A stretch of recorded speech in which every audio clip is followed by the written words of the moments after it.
La polèmica continua envoltant a la residència municipal Sant Josep.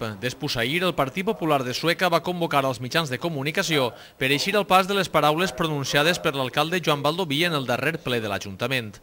Els regidors populars Carlos Ramírez, María Ángeles Matoses i Imma Ferri negaren que darrere de les contínues denúncies aparegudes a la premsa sobre les presumptes deficiències de la residència s'amague el Partit Popular.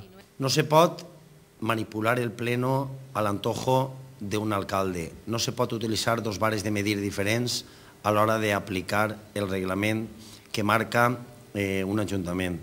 No podem consentir que durant 6 minuts estiga parlant l'alcalde de Sueca contestant a la nostra pregunta i després 18 minuts la regidora de Benestar Social o de Servicis Socials contestant a la pregunta que moltes vegades no tenia res a veure de la pregunta que li feren en el seu moment. I, de colp a repent, després d'haver vertit acusacions graves, d'haver inclús insultat els representants del Partit Popular que simplement volien clarificar una sèrie de coses, ens trobem que el senyor alcalde ens nega la paraula.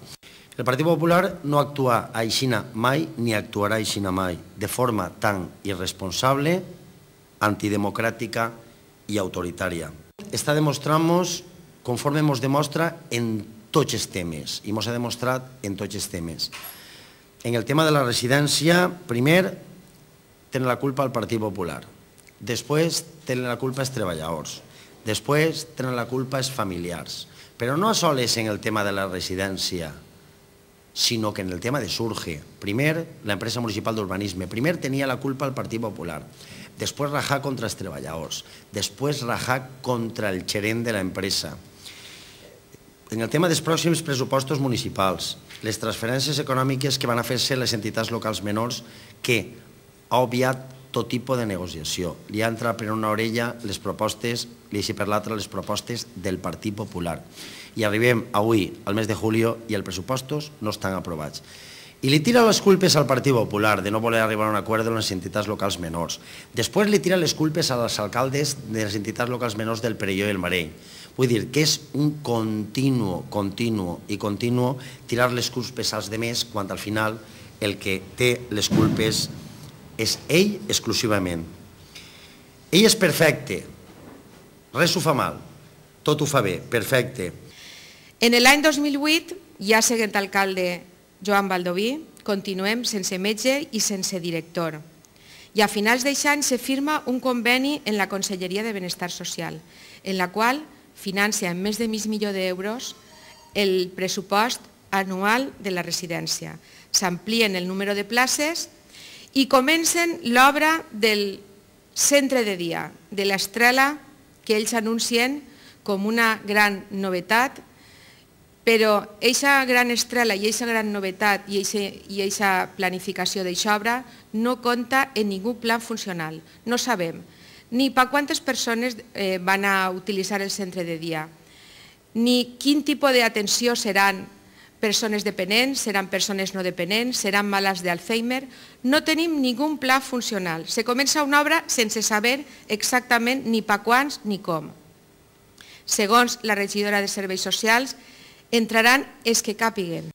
En l'any 2009, que va ser l'any passat, quan se fiquen els pressupostos de l'any 2009, creen, i apareix així reflejat en els pressupostos, una plaça de director en règim laboral i se crea una plaça de metge a mitja jornada, que era la necessitat que n'hi havia en la residència.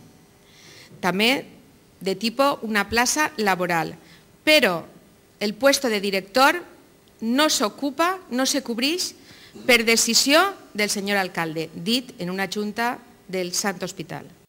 I ja estem en el mes de juny i se nomena per fi a una directora a finals del mes de maig que no ha arribat ni a presentar-se a Tolomont, que no ha arribat ni a presentar-se a la Junta del Sant Hospital.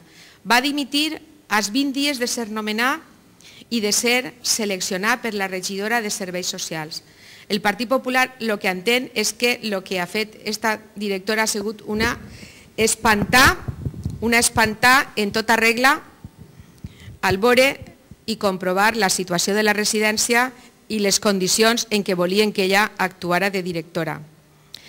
No s'han especificat oficialment els motius.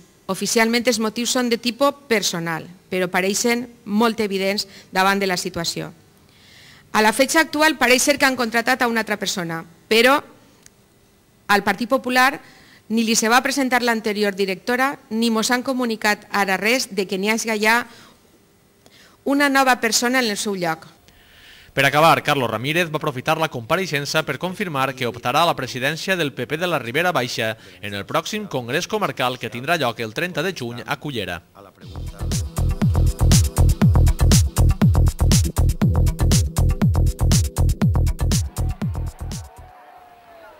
Milers de persones participaren després ahir en la tradicional i per a molts màgica Nit de Sant Joan.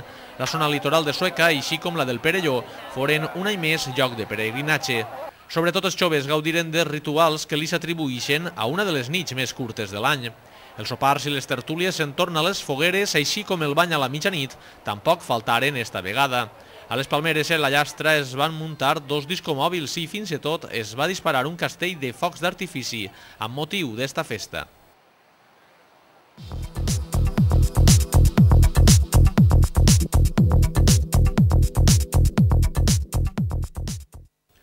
Retolar en valencià, senyal d'identitat. Així s'anomena la nova campanya encetada per l'Oficina de Promoció Lingüística de l'Ajuntament de Sueca.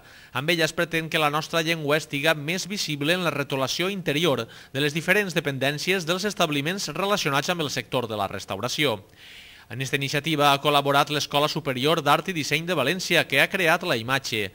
En total són 7 plaques i diversos adhesius de vinil amb llegendes de tot tipus que aniran destinats a eixos locals.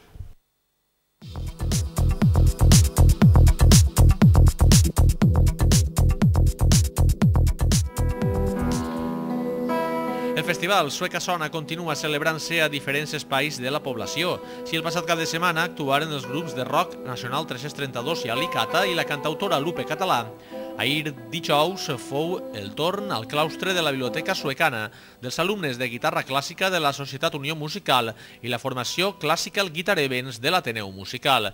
Així com escolten, sonaren.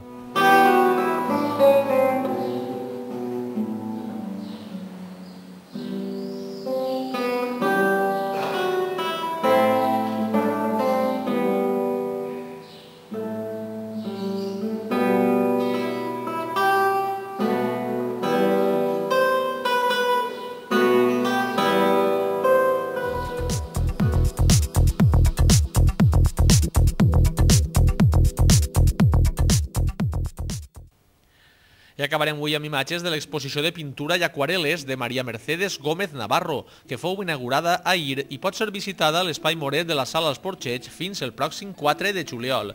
Nosaltres tornem amb més notícies el dilluns. Bon cap de setmana.